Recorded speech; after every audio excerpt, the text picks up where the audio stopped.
Howdy, folks! We're back. We opened up this box. We actually cracked it open and played with it. Mm-hmm.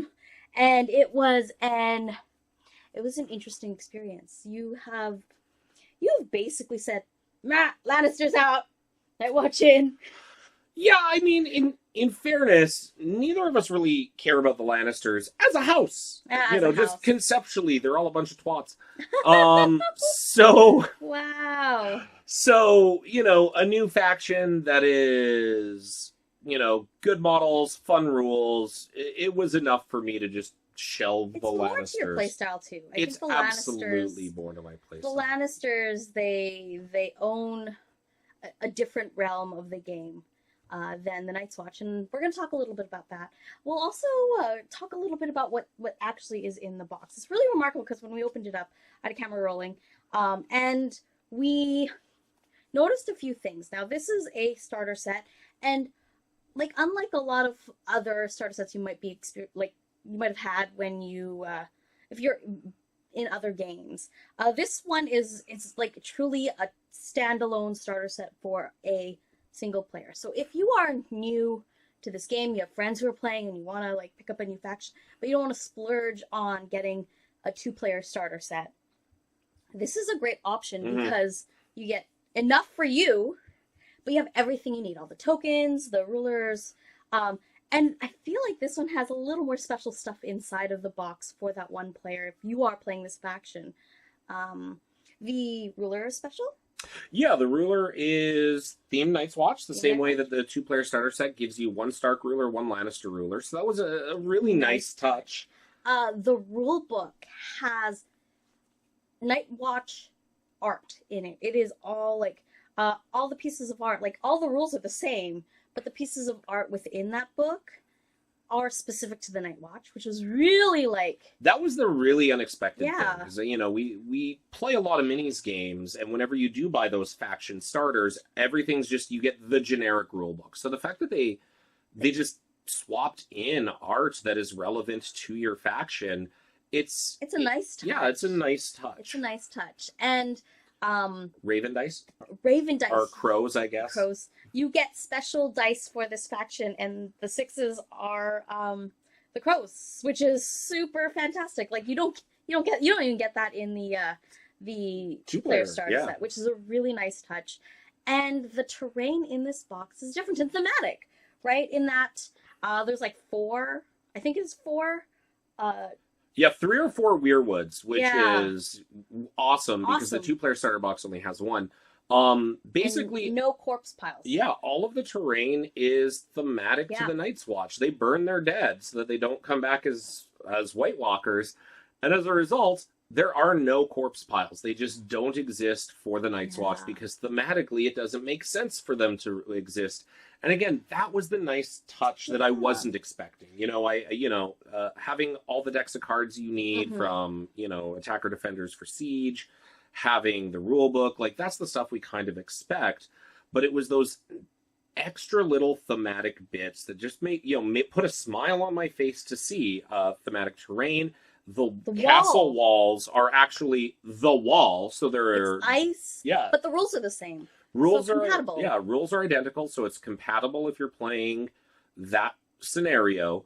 Has a slightly different footprint, Yeah. and artistically looks different. So I mean, for me, all of those nice touches were just charming and Yeah. very unexpected. Yeah, absolutely. Let's be honest, CMON did not have to go to the lengths they did to really theme this box the way they did. And like those little things, the dice, the rule book, the different terrain, those things help with immersion. And I think that's like one of the main things, one of the reasons why we play this game. It's not because, the mechanics are fantastic, but if I couldn't get into the game and be invested in it, it's a hard game to play, and it's a hard game to paint. So that's kind of the general like extra contents. In terms of characters, there's a number of characters in this box. Of course, we have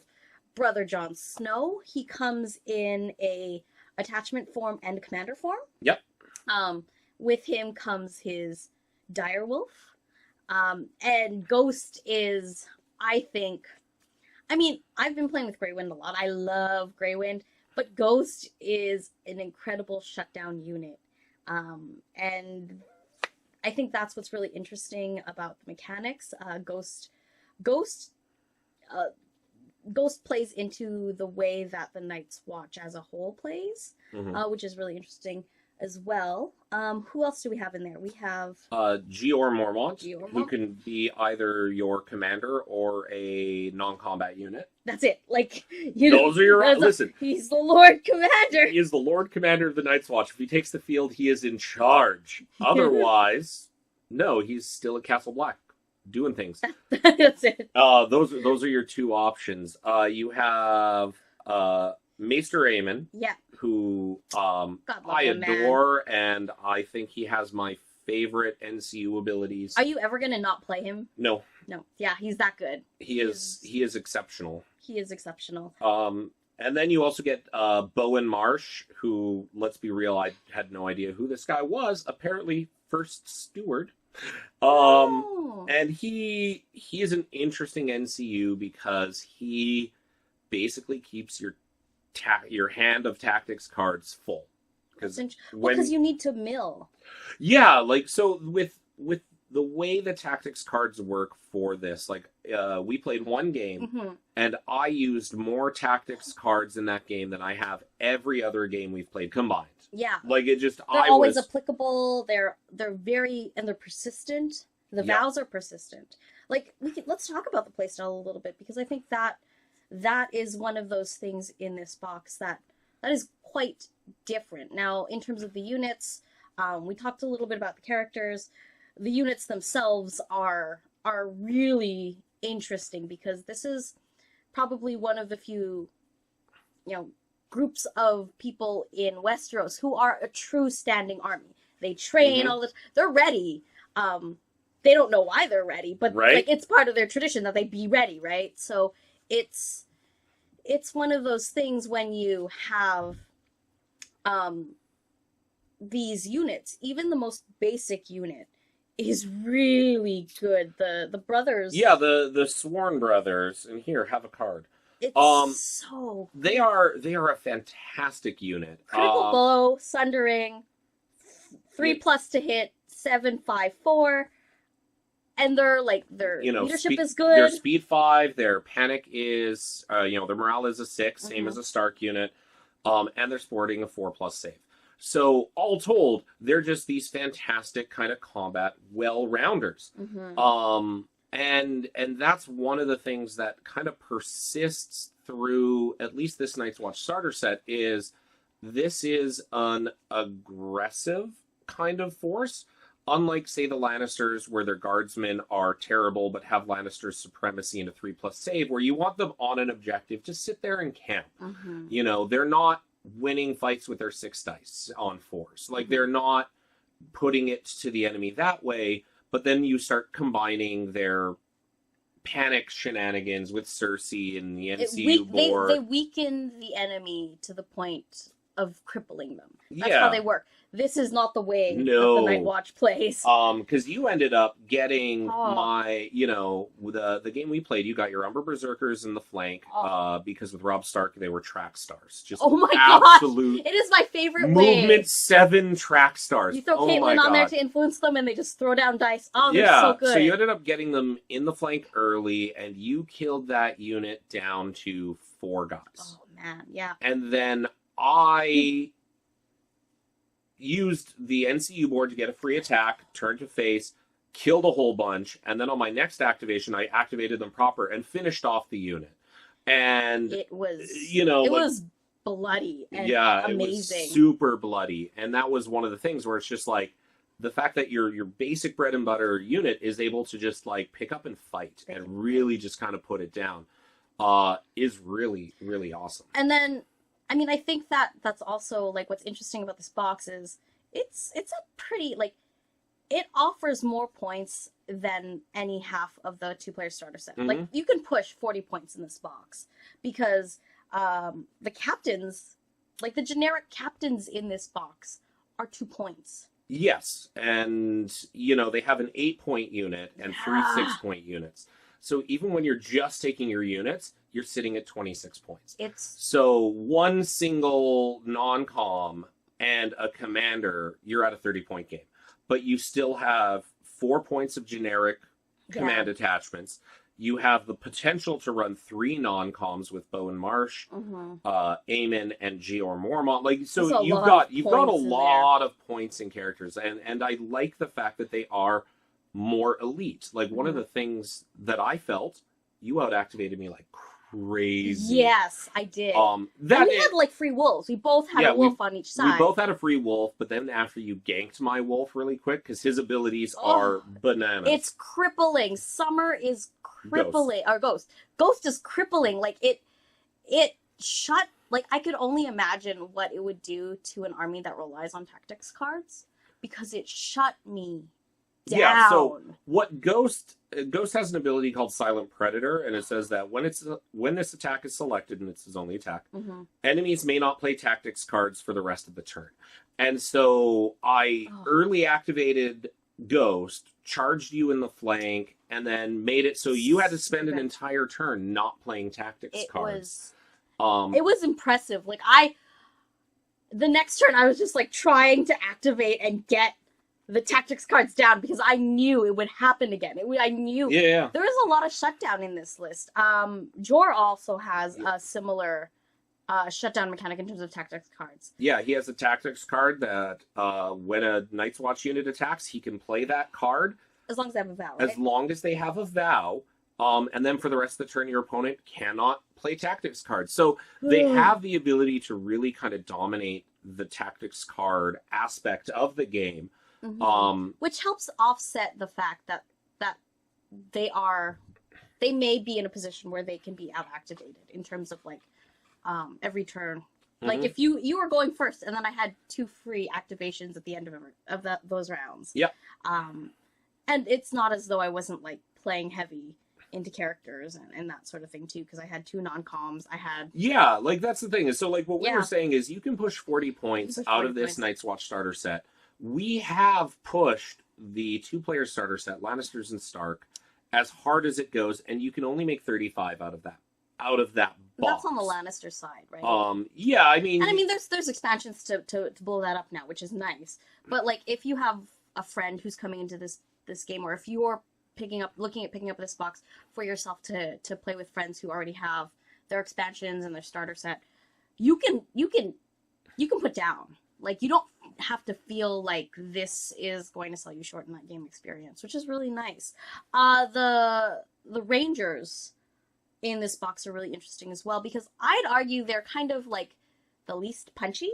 Yes. But they are like multi-purpose, right? They have a ranged attack, and they have movement of cavalry, and it still means that you can get in the back or in the flank, and you can still do some damage, lay down some cards. And their order lets you put vulnerable tokens out on other units. So really the Ranger Trackers, which are the Cav unit in the box, are they're the Swiss Army knife of the list. They're not necessarily leaning into all shooting or all combat or all debuff. But as long as you're not front charging a unit with them, they're gonna do well. They bring a lot of utility. They bring a ton of utility, because like unlike the Stark Outriders, whose order is a free retreat move, if you need to tie something up and stop it from acting, you can charge in the front, wait for them to activate, punch you back, and then free retreat out of there. Like you have the abilities to stall. Yeah. Your Ranger Trackers have a 5+ save, so you go into the front of a unit. You're going to lose your horses. So, you've just got to be a little janky with the way they move and make sure that they are picking situations that are advantageous to them. At the same time, though, you have the ability to put stuff back on the table, right? I mean, because let's be honest, there are criminals in Westeros constantly joining the ranks of the Night's Watch. And that's reflected in the playstyle as well, right? There's tactics cards that let you do all sorts of janky stuff to put stuff back into your units. I think one of them actually lets you take an So- attachment and Yeah. put it into your unit? So the tactics card is called Take the Black. Listen, I drew the card, I read it, I giggled, I showed her, and then she started beardy gaming me to make sure that I couldn't use it. But I was just I was going to say, I have a beard, but you're beardy. What the hey? It's when an enemy combat unit is destroyed, choose one, and you can either restore up to D3 plus 1 wounds to a friendly Night's Watch unit in short range, or you can take one infantry attachment from that enemy and attach it to a Night's Watch infantry unit within short range, ignoring the usual attachment restrictions. So, oh my god. which means that, So like, good. if your unit's still a good fighting strength, you can end up putting having the mountain take the black, and now all of a sudden you're You doing. can take characters? It says any Oh my infantry god. attachment. Oh, So you can take characters. Rob Stark took the black. I'm now track stars. I get +1 god speed. damn it. You can steal the mountain. You can take Jamie. Like, you can snipe characters. But on the same token, if your unit's really beat up, being able to put D3 plus 1 dudes back in it keeps them in that fighting And then with form. Eamon's abilities. And then Eamon's ability is constantly healing, and that's a generic tactic, take the black. And Jon Snow has other healing abilities as well within his Yeah. deck. So one of the big things that they can do if you choose to build into that is to just have an absurd amount of healing. It's kind of like playing a swarm army without having to paint the numbers of a swarm army, which is really nice. I actually kind of like that mechanic. From a hobbyist perspective as much as like from a gamer perspective. The veterans we haven't talked about. And I know I shut them down in our game pretty Yeah. effectively. Yeah. Well, I But mean, they're good. Like the their stats are yeah, insane. the scenario we were playing kind of allowed your better Stark speed and your 2 NCUs gave you the positioning advantage. And yes, you absolutely shut them down, but I wish I had recorded that game because then I could like make it right for the game we recorded at CMON Oh my Expo, God, where I right. just made boneheaded decisions the whole time. It was bad. So I mean, basically they are the veteran Sworn Brothers. They're veterans of the Watch, so they have more dice attacks that still hit on 3s. They get a 3+ armor, 5+ morale instead of 6. So good. Which is all just fantastic So stuff, good. and more, like I said, more dice. But then their order is counterattack. So for every armor save that you successfully make, you can spend the order, and you just literally suffer those. Your opponent suffers all of those automatic hits. I think one of the things So- that I did from a tactical perspective was make sure that your dice were cursed.